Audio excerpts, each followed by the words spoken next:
Insyaallah kita lanjutkan pembahasan kitab Al-Qawaidul Muthla fi Sifatillahi wa Asma'ihi Al-Husna karya Syekh Muhammad bin Shalih Al-Utsaimin rahimahullahu taala, di mana kita telah membahas sebelumnya rangkaian kaidah tentang nama-nama Allah Subhanahu wa taala.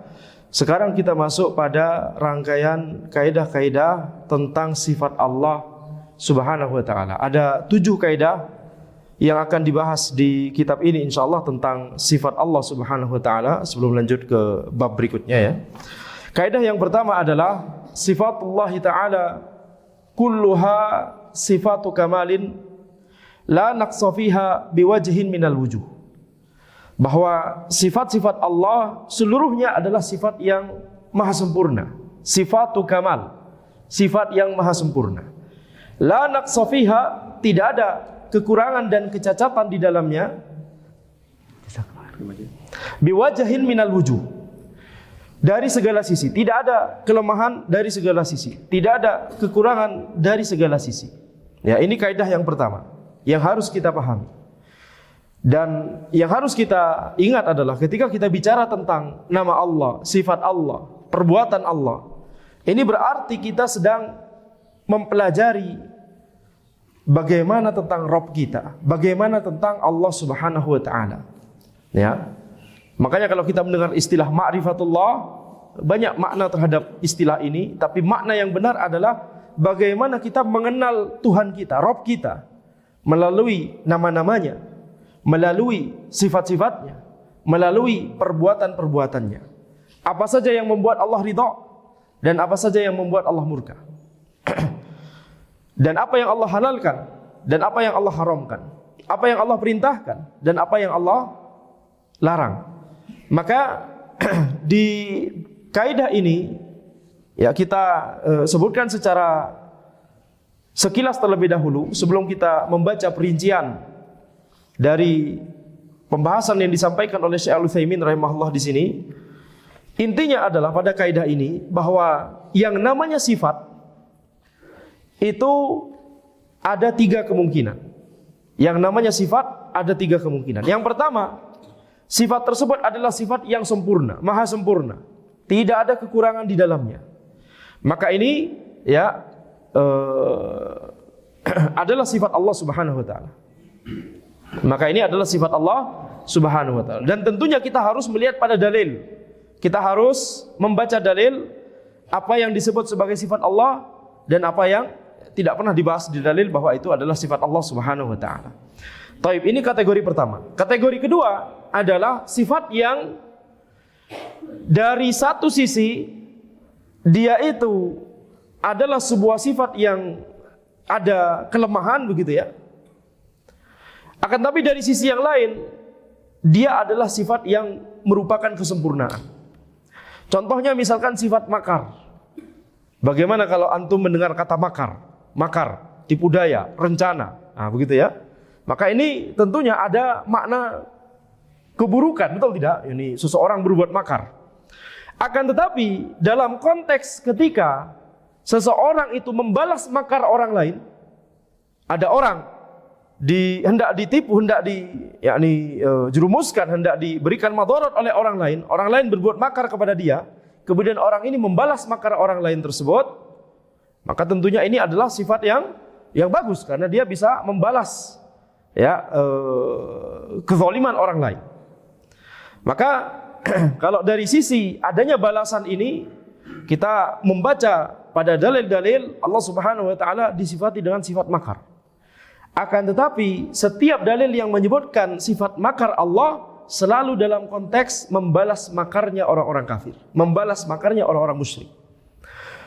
Baik, tentunya ini terlepas dari pembahasan kalau seseorang dizalimi oleh orang lain, apa yang harus dia lakukan, begitu ya, apa yang wajib dia lakukan. Kalau orang dijahati oleh orang lain, orang berbuat makar kepada seseorang, nah ini pembahasan yang berbeda. Ini kita bahas yang berbeda. Kita sekarang sedang membahas, ya ini kaitannya dengan sifat Allah. Kalau ada kata makar atau kata khoda', tipu daya, maka ini kita bisa pahami ada makna kekurangan di situ, ya, ada makna keburukan. Tapi kalau dalam konteks Allah Subhanahu wa ta'ala membalas tipu daya orang kafir, orang musyrik, membalas tipu daya Yahudi misalkan, maka ini adalah sifat kesempurnaan bagi Allah Subhanahu wa taala. Kemudian kategori ketiga dari sifat adalah sifat yang buruk secara mutlak. Nah, ini tidak mungkin merupakan sifat Allah Subhanahu wa taala. Taib, ini ringkasan dari kaidah ini. Sekarang insyaallah kita baca perinciannya. Dan perinciannya penting karena Syekh Al-Utsaimin rahimahullah akan menjelaskan ya dalil-dalil yang menjadi hujjah dalam masalah ini. Beliau berkata, kal haya wal ilm wal qudrah was sama' wal basar wal rahmah wal izzah wal hikmah wal ulu wal azamah wa ghairi dzalik. Beliau mencontohkan sifat-sifat apa yang merupakan sifat kesempurnaan secara mutlak. Seperti contohnya sifat kehidupan yang sempurna, ilmu yang sempurna, sifat qudrah, kemampuan yang sempurna, as-sama', pendengaran yang sempurna, al-basar, penglihatan yang sempurna, ar-rahmah, rahmat Allah yang sempurna, wal izzah, keperkasaan Allah yang sempurna, wal hikmah, hikmah Allah yang sempurna, wal ulu, sifat tinggi Allah yang sempurna, wal azamah, keagungan Allah yang sempurna, dan sifat-sifat yang lain. Ini adalah sifat-sifat yang merupakan ketika disandingkan kepada Allah Subhanahu wa taala, dinisbatkan kepada Allah, maka ini adalah sifat yang sempurna secara mutlak. Berbeda kalau dinisbatkan kepada makhluk, ya, sifat al-haya, hidup. Nah, kehidupan makhluk penuh kecacatan, penuh kelemahan. Ya, apa kelemahan yang menjangkiti sifat hidupnya makhluk? Bisa ngantuk, bisa tertidur, bisa pingsan, bisa mati. Ya. Al-ilm, ilmu makhluk, maka sifat yang penuh kelemahan. Ya, kita tidak mengetahui ilmu yang belum kita pelajari, dan banyak sekali ilmu yang belum kita pelajari. Bahkan walaupun ilmu tersebut telah diajarkan, bisa jadi seseorang masih belum paham, begitu ya. Jadi sifat ilmu makhluk itu terbatas, akan tapi ilmu Allah sangat sempurna. Wa qad dalla 'ala hadza as-sama' wal 'aql wal fitrah. Bukti bahwa sifat-sifat Allah itu adalah sifat-sifat yang maha sempurna, itu dalilnya ada 3. Yang pertama as-sama', dalil sam'i dari Al-Quran dan As-Sunnah. Kemudian al-aql, dalil akal, yakni akal yang sahih, akal yang sehat. Wal fitrah, yang ketiga adalah fitrah, fitrah yang selamat.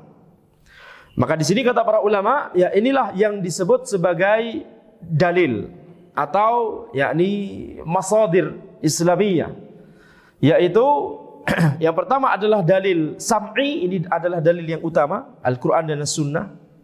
Kemudian dalil sekunder yaitu akal yang sahih, akal yang sehat, kemudian fitrah yang selamat. Amas sama, adapun dalil dari as-sama', dalil sam'i, faminhu qauluhu ta'ala lilladzina la yu'minuna bil akhirati mathalus saw' walillahil mathalul a'la wa huwal azizul hakim. Dalilnya adalah firman Allah Subhanahu wa taala, bagi orang-orang yang tidak beriman kepada akhirat, mathalus saw', bagi mereka itu memiliki sifat-sifat yang buruk.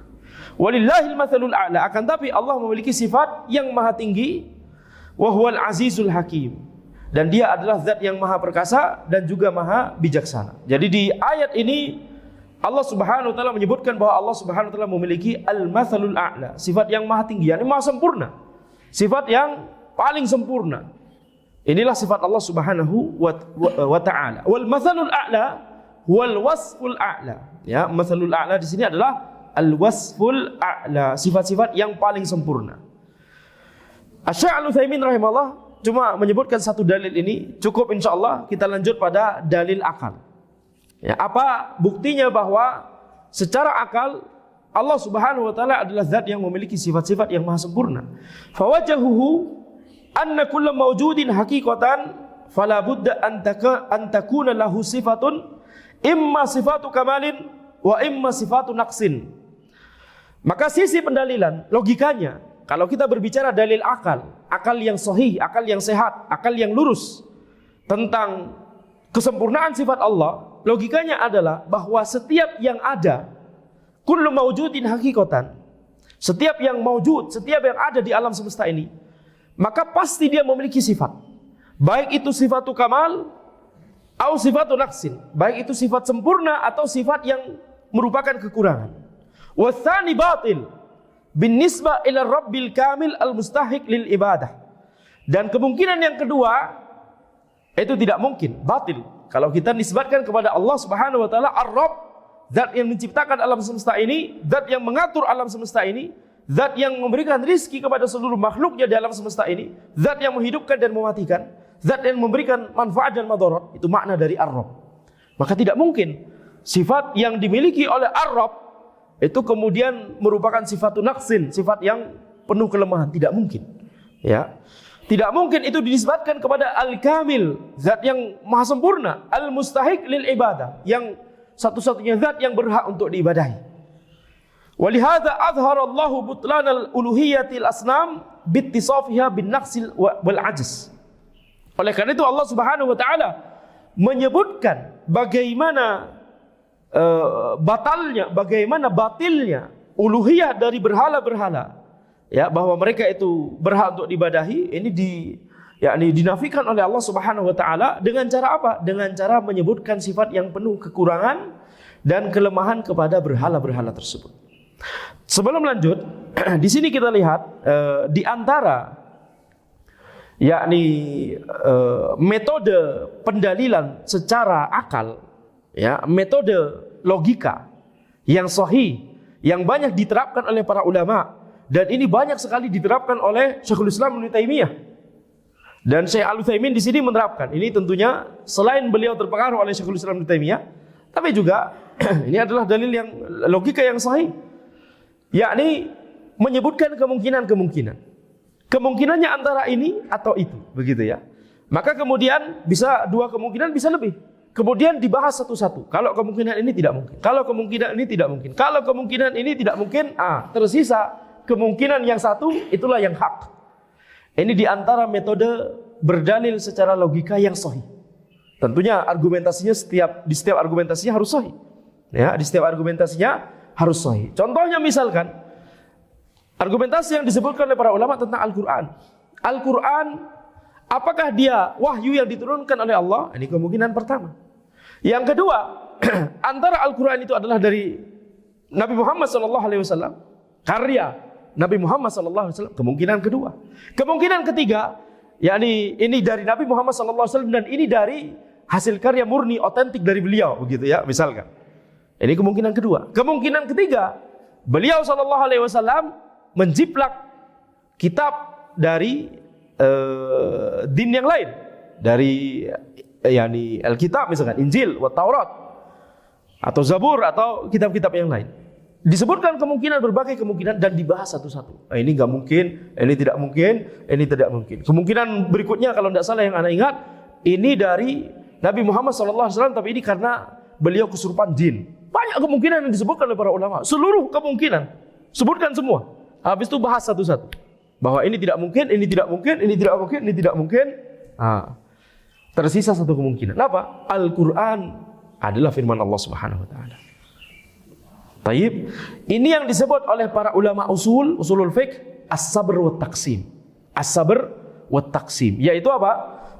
Merinci seluruh kemungkinan, kemudian dibahas satu-satu. Ini tidak mungkin, tidak mungkin, tidak mungkin, tidak mungkin. Dan ini salah satu, yakni metode yang digunakan ketika berdebat. Berdebat untuk mencari al-haq, bukan berdebat untuk mencari pembenaran. Akan tapi berdebat untuk mencari kebenaran. Ya, makanya penuntut ilmu tidak boleh langsung sembarangan mendebati, walaupun bahkan itu adalah orang yang beneran menyimpang misalkan. Tidak boleh. Berdebat itu ada ilmunya. Ya, al-jadal wal munazarat itu ada ilmunya, kaidah-kaidahnya. Di antaranya ini, kaidah as-sabr wa taqsim. Ya, karena kalau tidak maka ini akan ditenggelamkan oleh argumentasi yang batil. Antum tidak sadar bahwa antum sedang dijerumuskan kepada argumentasi yang batil. Baik. Maka di sini kita lihat yakni bagaimana Syekh Al-Utsaimin rahimahullah menggunakan dalil logika ini, as-sabr wa taqsim, ya, dalam menetapkan bahwa Allah Subhanahu wa taala itu memiliki sifat yang maha sempurna. Dan kalau kita merenung yakni bisa jadi ada dari kita yang berasa bahwa tentunya namanya Allah Subhanahu wa taala, Tuhan pencipta semesta alam, pasti sifatnya sempurna. Ini enggak perlu dibahas. Ya, mengapa dibahas panjang lebar? Maka Anda katakan, ini adalah nikmat yang antum tidak boleh take it for granted, istilahnya bahasa Inggris. Apa ya? Tidak boleh antum ambil tanpa mensyukurinya, antum merasa ini merasa sudah nikmat yang wajar, antum tidak mengakuinya, mensyukurinya, antum harus mensyukuri nikmat ini. Nikmat bahwa kita meyakini bahwa Rabb kita adalah Rabb yang maha sempurna, memiliki sifat-sifat yang maha sempurna. Kenapa? Orang-orang yang belum diberikan hidayah Islam, khususnya yang diberikan musibah berupa mereka berada di atas agama Majusi. Ya. Orang Majusi mereka meyakini bahwa alam semesta ini diciptakan oleh Tuhan. Akan tapi Tuhan mereka, kata mereka, ada dua. Tuhan cahaya dan Tuhan kegelapan. Habis itu mereka berselisih pendapat, mana yang lebih afdol? Tuhan cahaya atau Tuhan kegelapan? Mana yang lebih pertama kali? Tuhan cahaya atau Tuhan kegelapan? Tidak mungkin kalau ada cahaya kalau nggak ada kegelapan. Tapi kegelapan ini makna yang kayaknya buruk, lebih bagus. Ya ini mereka berselisih pendapat tentang ya ini basic tauhid, basic akidah dari mereka. Ya ini bukan tauhid, akan tapi ini kesyirikan. Tapi intinya mereka ya ini ketika menisbatkan kepada Tuhan mereka menisbatkan sifat yang penuh kecacatan atau kelemahan kepada salah satu atau bahkan kedua-duanya. Tuhan mereka tersebut, versi mereka tersebut, begitu ya. Maka ini bukan nikmat yang sembarangan. Nikmat bahwa kita merasa secara fitrah kita, secara hati kita, tentunya Allah memiliki adalah Rabb yang sempurna, Tuhan yang sempurna. Ini adalah nikmat yang harus kita syukuri. Tidak semua orang mendapatkan nikmat ini. Bahkan orang Yahudi misalkan, nanti akan dibahas dalilnya kalau tidak salah. Orang Yahudi merasa, walaupun mereka meyakini bahwa Rabb itu cuma satu, yakni Allah Subhanahu wa taala. Mereka adalah Bani Israel yang dikirimkan oleh Allah Subhanahu wa taala nabi dan rasul kepada mereka silih berganti. Ya. Mereka meyakini bahwa Rabb mereka itu cuma Allah Subhanahu wa taala, akan tapi mereka meyakini bahwa tangan Allah terbelenggu. yakni menisbatkan sifat yang penuh kecacatan kepada Allah Subhanahu wa taala. Ya. Lihat misalkan Nasara, mereka bahkan meyakini bahwa Allah memiliki anak, memiliki bapak dan seterusnya. Ya, seluruh din selain Islam memiliki kesalahan dalam masalah ini. Oleh karena itu kalau ana ditanya, yakni ana pernah ditanya, apa manfaatnya mempelajari nama dan sifat Allah Subhanahu wa taala? Antum masih sibuk bahas ini, orang lain sudah pergi ke bulan. Hah? Maka kita katakan, toib, yang lebih bagus lagi adalah kita bisa pergi ke bulan sambil ngaji kitab ini. Tetap ngaji walaupun di bulan. Hah? Silakan. Para astronot ke bulan karena teknologi bagus, silakan. Nah, di sana sambil kajian streaming ya kita ngikuti. Baik.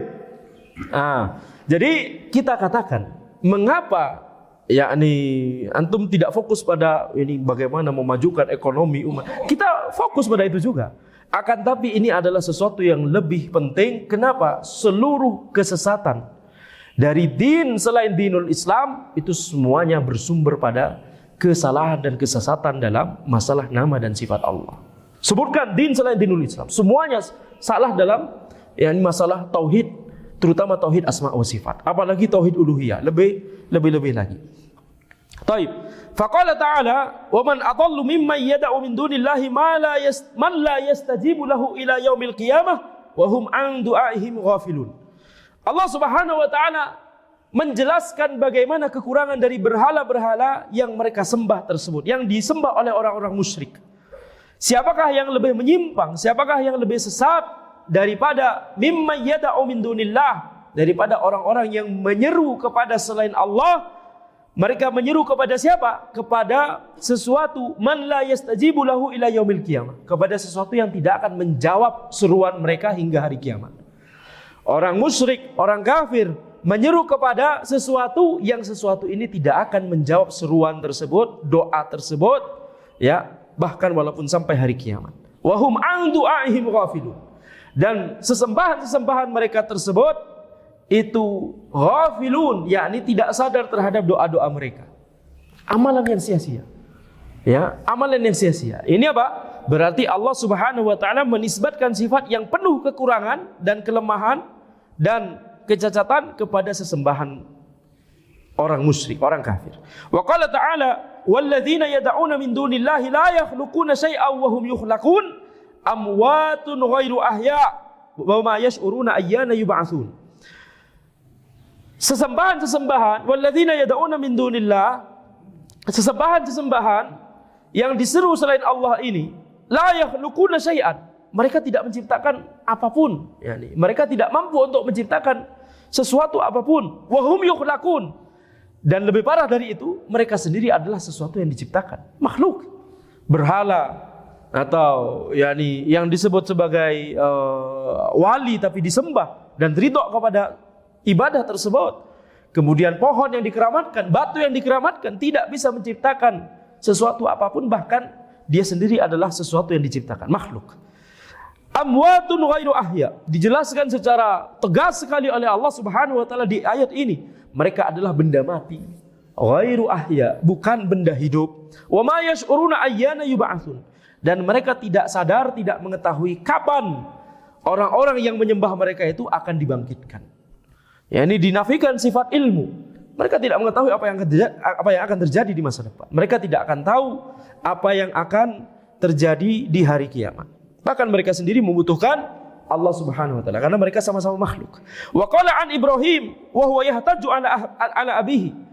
Dan Allah Subhanahu wa taala berfirman tentang Nabi Ibrahim alaihissalam, menukil perkataan Nabi Ibrahim alaihissalam ketika beliau alaihissalam itu sedang berhujjah kepada ayah beliau. Ya abati lima ta'budu ma la yasma'u wa la yubsiru wa la yughni anka syai'a, wahai ayahku, mengapa engkau tidak beribadah lima ta'budu ma la yasma' wa la yubsir wa la yughni anka syai'a, mengapa engkau itu beribadah kepada sesuatu yang tidak bisa mendengar, sesuatu yang tidak bisa melihat, sesuatu yang tidak bisa memberikan kecukupan kepadamu. Ya, la yughni anka syai'a, yakni tidak bisa melindungimu dari sesuatu apapun dan mencukupimu, melindungimu, memberikan perlindungan, memberikan pemeliharaan. Ya, mengapa engkau beribadah kepada sesuatu yang tidak bisa mendengar, tidak bisa melihat, dan tidak bisa melindungimu, tidak bisa menjawab doa-doamu? Ini apa? Ini adalah dalil akal. Ya, tentunya ini ayat dalil sam'i, akan tapi di dalamnya ada logika yang sahih yang disampaikan oleh Nabi Ibrahim alaihissalam kepada ayahnya sendiri. Ya, tentang mengapa beribadah kepada selain Allah Subhanahu wa taala. Jadi ini juga menunjukkan bahwa sesembahan-sesembahan selain Allah tidak bisa mendengar, tidak bisa melihat, bahkan walaupun dia adalah manusia, yakni sebagian wali yang dikultuskan, yang dikeramatkan, dia bisa mendengar, dia bisa melihat, akan tapi pendengaran yang tidak sempurna, yang penuh kecacatan, dia tidak bisa mendengar ya suara dari kejauhan. Ya, kecuali kalau pakai telepon tentunya ya, tapi itu beda kasus.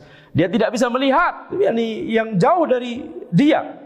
Dia tidak bisa mengetahui apa yang akan terjadi di masa depan. Dia tidak bisa mengetahui kapan kiamat, tidak bisa mengetahui kapan dibangkitkan orang-orang yang beribadah kepada wali yang dikeramatkan tersebut, atau yang disebut wali begitu ya. Walaupun sebenarnya bisa jadi bukan wali Allah Subhanahu wa taala. Karena ada kemungkinan bahwa seseorang beneran wali Allah, dia tidak ridha untuk dikultuskan dan dikeramatkan, akan tapi qadarullah orang-orang mengkultuskannya, mengkeramatkannya.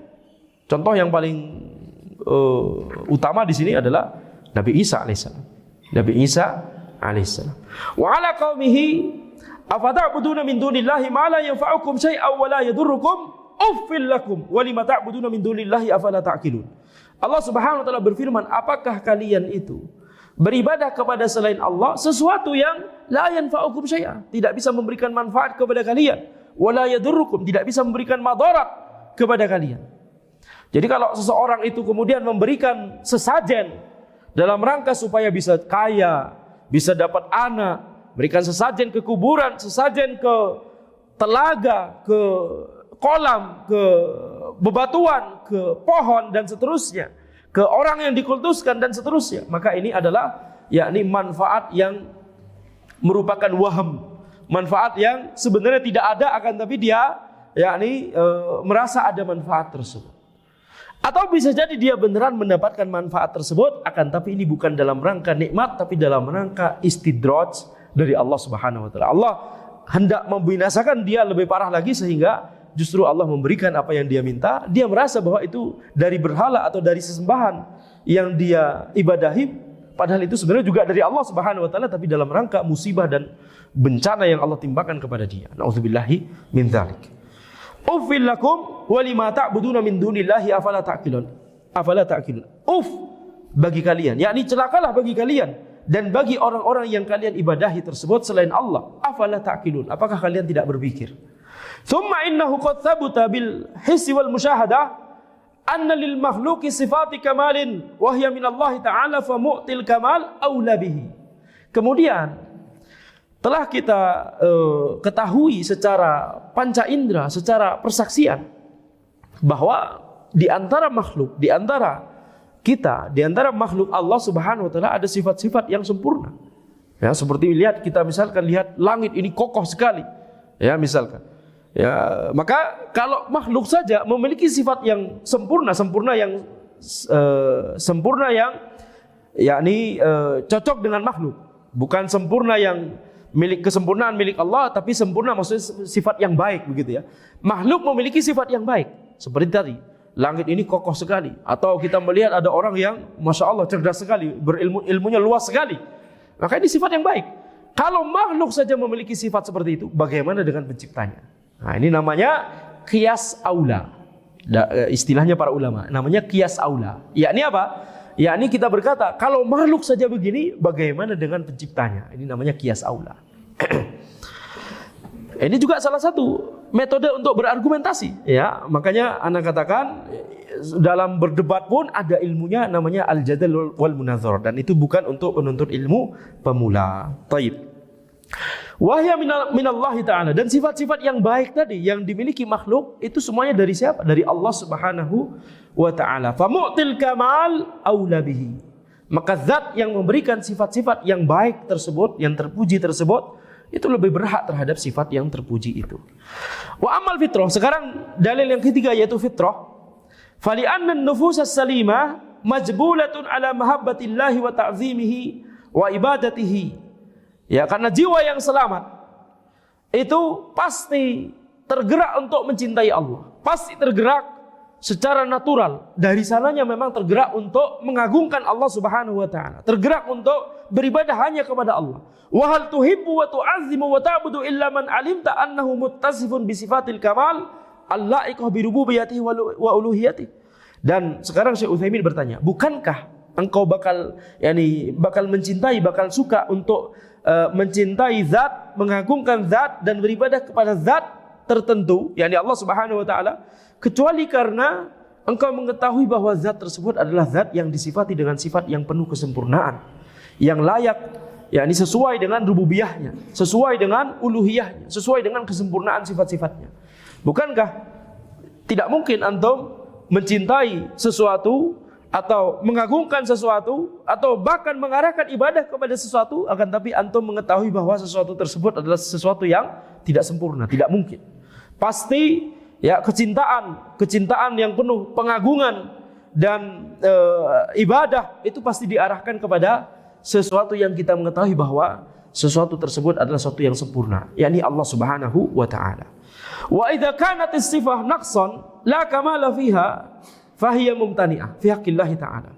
Kalau ada sebuah sifat yang itu adalah sifat yang merupakan sifat kekurangan secara mutlak, ini berarti apa? Sifat kategori ketiga tadi yang kita sebutkan. Kalau ada sebuah sifat itu merupakan sifat yang penuh kekurangan secara mutlak, tidak ada sifat sempurnanya sama sekali, maka ini tidak mungkin dinisbatkan kepada Allah. Tidak mungkin ada dalil yang menyebutkan bahwa Allah memiliki sifat itu. Contohnya apa? Sifat kategori ketiga ini. Contohnya al-maut, kal maut, kematian, wal jahl, kejahilan, ketidaktahuan, wan nisyan, lupa, wal ajz, ketidakmampuan, wal ama, buta, was samam, tuli, wa nahwiha. Ini semua adalah sifat yang murni kelemahan, kecacatan. Tidak mungkin ada dalil yang menyebutkan bahwa Allah memiliki sifat-sifat ini. Liqaulihi ta'ala wa tawakkal 'alal hayyil ladzi la yamut. Kemudian Syekh Utsaimin rahimahullah akan menyebutkan rangkaian dalil yang menyebutkan bahwa Allah Subhanahu wa taala tidak memiliki sifat-sifat yang penuh kecacatan tersebut. Contohnya misalkan firman Allah, wa tawakkal 'alal hayyil ladzi la yamut. Bertawakkallah kalian kepada Al-Hayy, zat yang maha hidup yang tidak akan mati. Wa qalihi an Musa fi kitabil la yadhillu rabbi wa la yansa. Dalam sebuah kitab yang Rabbku tidak mungkin salah dan juga tidak mungkin lupa. Wa qawlihi wa ma kana Allahu liyu'jizahu min syai'in fis samawati wala fil ardi innahu kana 'aliman qadira. Tidak mungkin Allah itu ada sesuatu yang membuat Allah tidak mampu di langit dan di bumi ini. Tidak mungkin ada sesuatu yang membuat Allah itu ajiz, tidak mampu. Enggak mungkin. Ya innahu kana 'aliman qadira. Sungguhnya Allah itu maha mengetahui dan maha mampu untuk melakukan segala sesuatu. Wa qawlihi am yahsabuna anna la nasma'u sirrahum wa najwahum bala wa rusuluna ladaihim yaktubun. Apakah mereka mengira bahwa kami tidak bisa mendengar apa rahasia mereka, apa yang mereka bisikkan satu sama lain? Bala, akan tapi kami mendengar. Ini firman Allah Subhanahu wa taala. Wa rusuluna ladaihim yaktubun, dan utusan-utusan kami itu mencatat di sisi mereka. Siapa utusan yang dimaksud? Para malaikat. Wa qala Nabi sallallahu alaihi wasallam fi Dajjal. Nabi Muhammad sallallahu alaihi wasallam berkata tentang Dajjal, "Innahu a'war wa inna rabbakum laisa bi'a'war." Sesungguhnya Dajjal itu punya satu mata, ya. Dan Rabb kalian tidak punya satu mata. Yani tidak cacat, memiliki cacat a'war ini, yani cuma punya satu mata. Wa qala ayyuhan nas irba'u ala anfusikum fa innakum la tad'una asamma wala ghaiban. Nabi Muhammad SAW bersabda, wahai orang-orang, wahai para sahabat, irba'u ala anfusikum, tenangkanlah diri kalian. Karena sesungguhnya kalian itu berdoa, yakni tidak berdoa kepada zat yang tuli dan juga ghaib. Ghaib ini maksudnya tidak hadir. Maksudnya adalah yakni tidak mengetahui apa yang kita serukan. Ya, kalau manusia itu ada yang hadir seperti hadir di sini, dan ghaib tidak hadir gitu ya. Apa istilahnya? Absen ya. Ya, tidak hadir. Nah, maka Nabi Muhammad SAW bersabda tentang para sahabat yang berdoa kepada Allah dengan suara yang keras, irba'u ala anfusikum, tenangkanlah diri kalian, karena sungguhnya kalian tidak berdoa kepada zat yang tuli dan juga ghaib. Ini sampai jam berapa kita? Berapa menit lagi kira-kira? 12 menit. Taib. 15 menit, Masya Allah.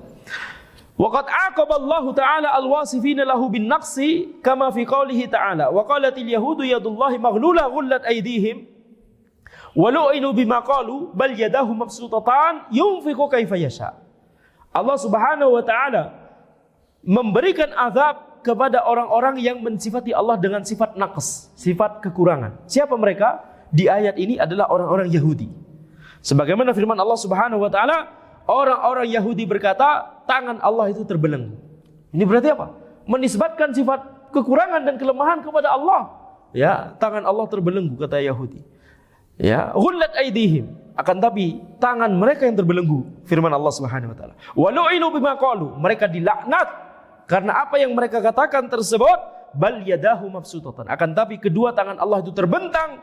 Yunfiqu kaifa yasha, Allah memberikan kepada siapapun yang Allah kehendaki, memberikan dengan tata cara sesuai dengan apa yang Allah kehendaki. Ya, memberikan karunia, memberikan rezeki. Wa qalihi laqad sami'a Allahu qaulal ladzina qalu innallaha faqirun wa nahnu aghniya sanaktubu ma qalu wa qatlahumul anbiya bighairi haqq wa naqulu dzuqu adzabal hariq. Masih tentang orang-orang Yahudi. Allah telah mendengar perkataan orang-orang yang berkata, innallaha faqirun wa nahnu aghniya. Allah itu fakir, yakni miskin, sementara kami kaya. Ajib sekali.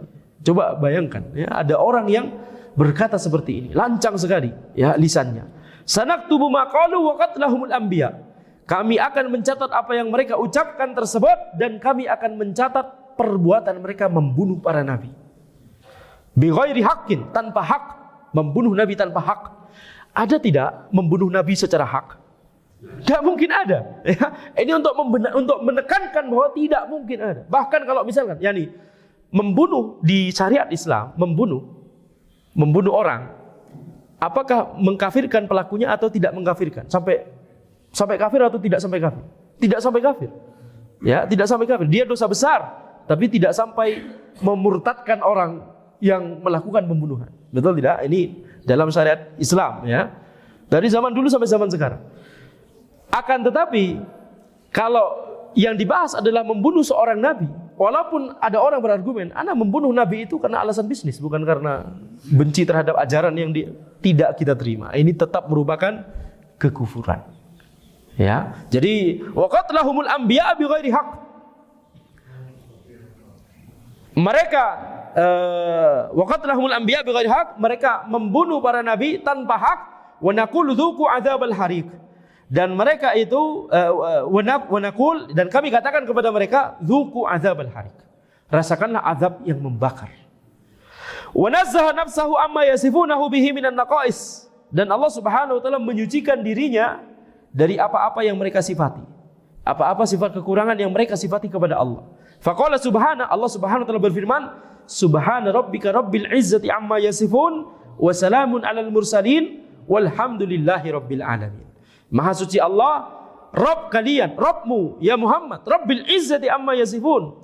Ya Rabb yang penuh keperkasaan, yang memiliki sifat izzah, maha perkasa. Maha suci Allah dari apa yang mereka sifati tersebut. Wassalamun alal mursalin, dan keselamatan bagi orang-orang yang diutus, ini para rasul. Walhamdulillahi rabbil alamin, dan segala puji hanya bagi Allah, Rabbnya semesta alam. Wa qala ta'ala mattakhadallahu min waladin wa ma kana ma'ahu min ilahin idzal la dhahaba kullu ilahin bima khalaq wa la 'ala ba'dihim 'ala ba'din subhanallahi amma yasifun. Allah Subhanahu wa taala tidak menjadikan satupun sebagai anak. Wa makana ma'ahu min ilah, dan Allah juga tidak memiliki Tuhan yang lain bersamanya. Ya, idzal la dhahaba kullu ilahin bima khalaq. Kalau seandainya ada Tuhan lain selain Allah, maka setiap Tuhan ini akan pergi bersama apa-apa yang dia ciptakan sendiri. Ya, ini akan mengelompok. Ini ciptaan ana, ini ciptaan antum. Wa la 'ala ba'dhum 'ala ba'din, dan masing-masing akan berusaha mengungguli masing-masing yang lain. Subhanallahi amma yasifun. Maha suci Allah atas yang mereka sifati tersebut. Dan kita lihat akidahnya orang Majusi tadi yang Anda sebutkan. Mereka meyakini Tuhan mereka ada dua, dan mereka akan saling berdebat siapakah yang lebih utama, siapakah yang lebih pertama dan unggul, seterusnya dan seterusnya.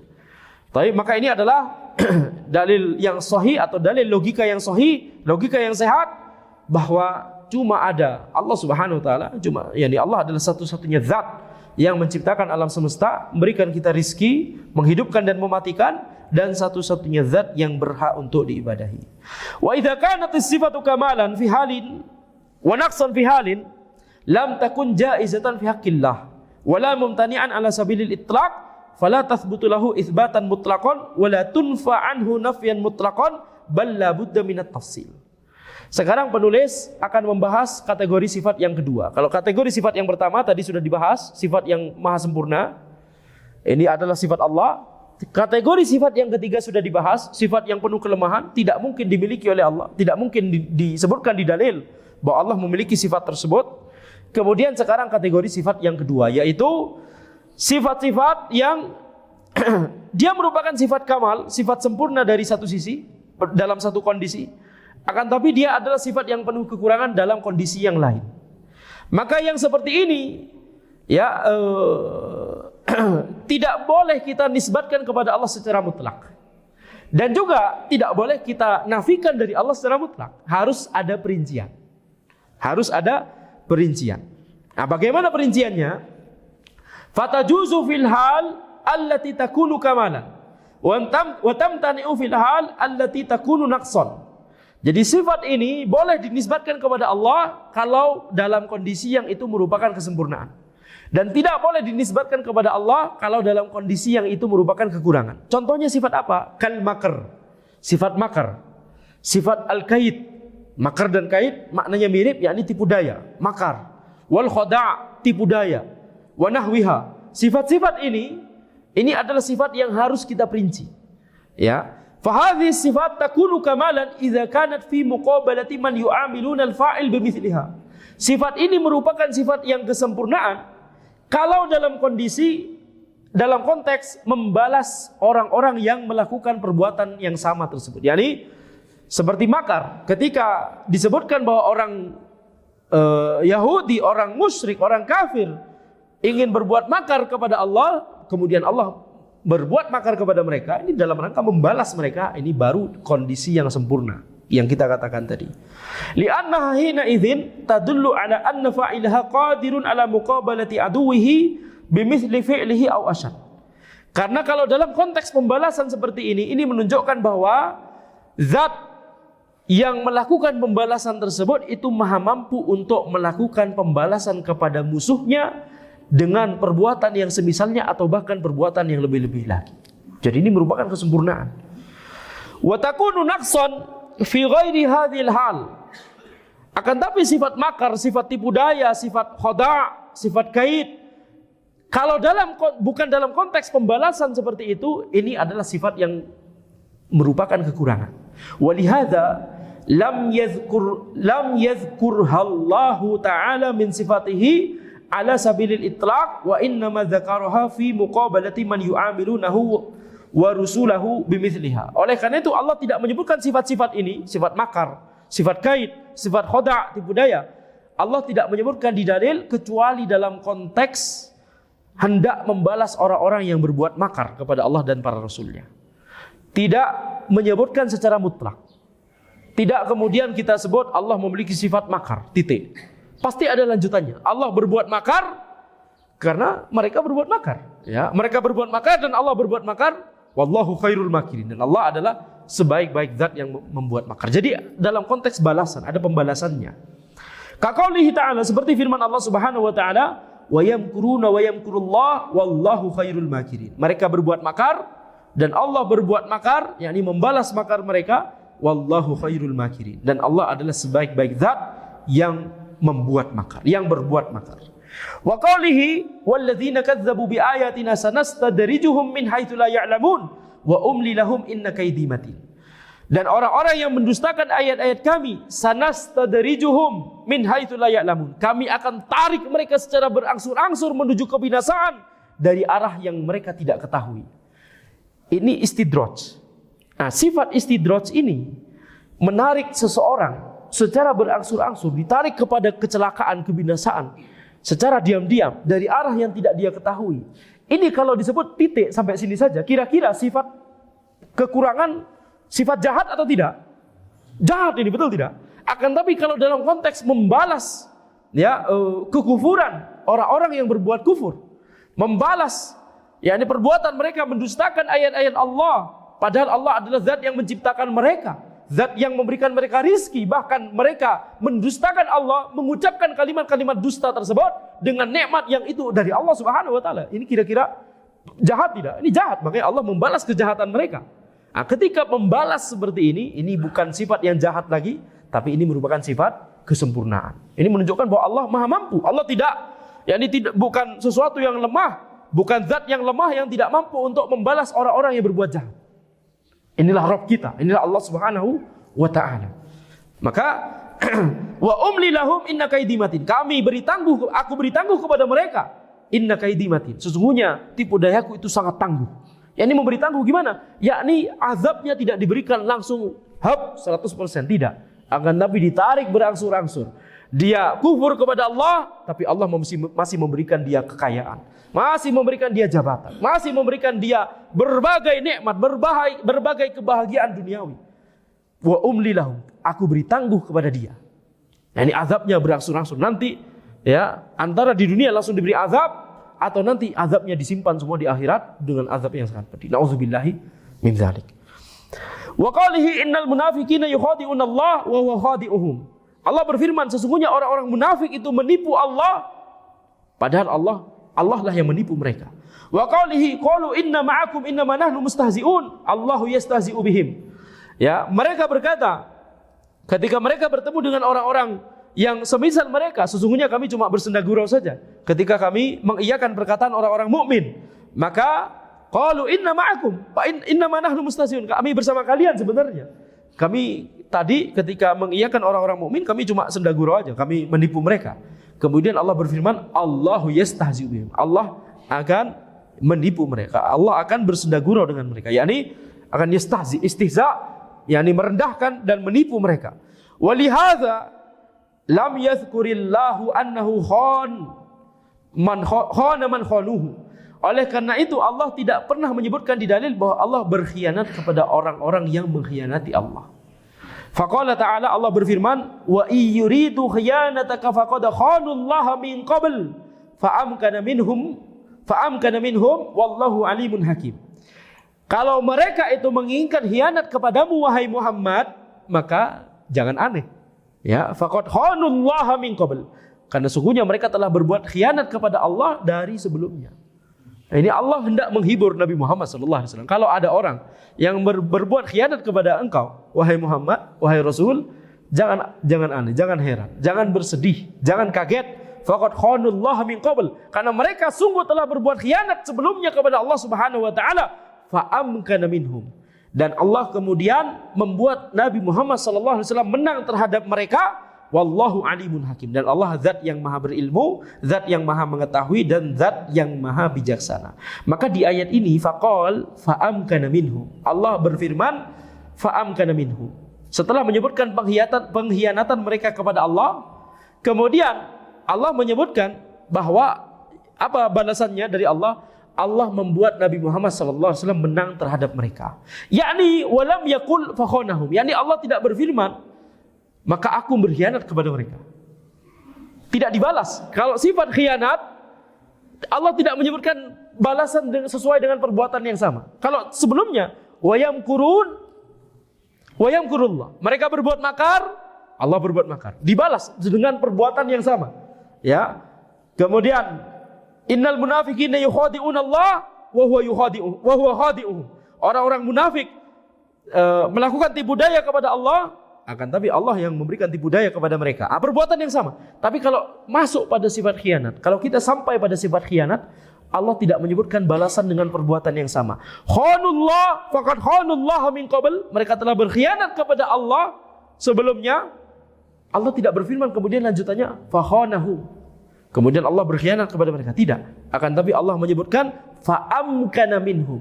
Allah Subhanahu wa taala memenangkan Nabi Muhammad SAW atas mereka. Ini balasannya. Kenapa tidak dibalas dengan sama-sama khianat? Kenapa kira-kira? Kata Syekh Al-Utsaimin rahimahullah, li'annal khiyanah khid'ah fi maqamil i'timan. Wa hiya sifatu dzammin mutlaqan. Karena yang namanya khianat, apa definisi khianat? Khianat itu adalah tipu daya ketika kita sedang dipercaya. Kita dipercaya oleh orang, kita menipu dia, menusuk dia dari belakang. Ini yang namanya khianat. Dan ini adalah sifat yang penuh celah secara mutlak. Tidak ada sempurnanya, sisi sempurnanya sama sekali. Jadi ini merupakan kategori sifat yang ketiga yang tadi kita sebutkan. Tidak ada sisi sempurna sama sekali. Oleh karena itu Allah Subhanahu wa taala tidak menyebutkan membalas orang-orang yang berkhianat kepada Allah dengan pembalasan yang sama, yaitu berbuat khianat kepada mereka. Jadi gimana kalau Allah berkhianat kepada hambanya? Yani hambanya sudah bertaubat, sudah tawakal kepada Allah, kemudian Allah mengkhianati. Misalkan orang yang berbuat khianat kepada Allah tadi, kemudian akhirnya percaya kepada Allah, beriman kepada Allah, tawakal kepada Allah, kemudian Allah khianati mereka karena mereka sebelumnya telah berkhianat kepada tidak. Justru yang terjadi kalau seandainya ada orang yang kufur kepada Allah, mendustakan Allah, sejahat-jahatnya makhluk, berkhianat kepada Allah, kemudian percaya kepada Allah, beriman kepada Allah, tawakal kepada Allah, kira-kira Allah mengampuni taubatnya atau tidak? Ampuni. Allah mengampuni, tidak kemudian dibalas dengan mengkhianati balik. Nah, jadi khianat itu adalah sifat tercela secara mutlak, tidak mungkin dimiliki oleh Allah. Wabidha, oleh karena itu, satu kalimat lagi insyaallah ya. Urifa anna qaula ba'dil awam khanallahu man yahun munkarun fahisun yajibun nahyu anhu. Oleh karena itu kita katakan bahwa perkataan sebagian orang-orang awam Allah mengkhianati orang-orang yang mengkhianatinya, ini adalah perkataan yang mungkar, yang sangat mungkar, perkataan yang keji, yang wajib bagi kita untuk melarang perkataan seperti ini. Baik. Ana tutup dengan sebuah faedah yang penting. Lihat bagaimana yakni ayat barusan, yaitu lihat argumentasi para ulama. Lihat ayat ini, Allah tidak berfirman fakhonahum, akan tapi Allah berfirman fa'amkana minhum. Allah tidak membalas khianatnya orang-orang kafir, akan tapi Allah membalasnya dengan membuat Nabi Muhammad SAW menang terhadap mereka. Lihat, ini argumentasi yang Masya Allah, ini ilmu ya Mas saya. Ini ilmu. Tidak bisa faedah ini diambil kecuali oleh orang yang berilmu dan memahami tafsir dari Al-Quranul Karim. Karena ini ilmu yang didapat bukan dari lafaz Al-Quran secara mantuk, secara apa yang di zahir kita baca, akan tapi kita mengambil ilmu dari kenapa Allah tidak menyebutkan, tidak memilih kata ini, tidak menyebutkan kata ini, tidak menggunakan kata ini? Paham tidak? Ini tidak mungkin bisa dipahami. Faedah ini tidak mungkin bisa didapatkan oleh orang awam. Faedah ini cuma bisa ditadaburi oleh orang yang berilmu, para ulama, para mujtahid. Mengapa Allah tidak menyebutkan fakholahu? Mengapa Allah menyebutkan fa'amkana minhu? Pasti ada hikmah. Tidak mungkin orang awam kepikiran faedah semacam ini. Ini diantara tadabbur yang di level tinggi, masya Allah. Maka itu mengapa wajib bagi kita untuk terus-menerus mengkaji Al-Quranul Karim dan hadis-hadis Nabi Muhammad SAW. Jangan cuma kita merasa, kalas beli terjemahan sudah cukup untuk memahami Al-Quran, memahami hadis. Tidak cukup. Karena banyak di antara ilmu yang tersimpan di dalam ayat atau hadis yang membutuhkan penjelasan dari para ulama. Ya, tidak hanya sekedar dibaca, tapi ilmunya tersembunyi di situ. Dan kita hanya bisa memahaminya dengan wasilah para ulama. Para ulama adalah orang-orang yang membantu kita untuk memahami dinullah dan sunnah Nabi Muhammad SAW. Demikian yang bisa Anda sampaikan dalam pertemuan kita kali ini. Hadza wallahu a'lam, subhanakallahumma wa bihamdika asyhadu an la ilaha illa anta astaghfiruka wa atubu ilaik. Wassalamualaikum warahmatullahi wabarakatuh.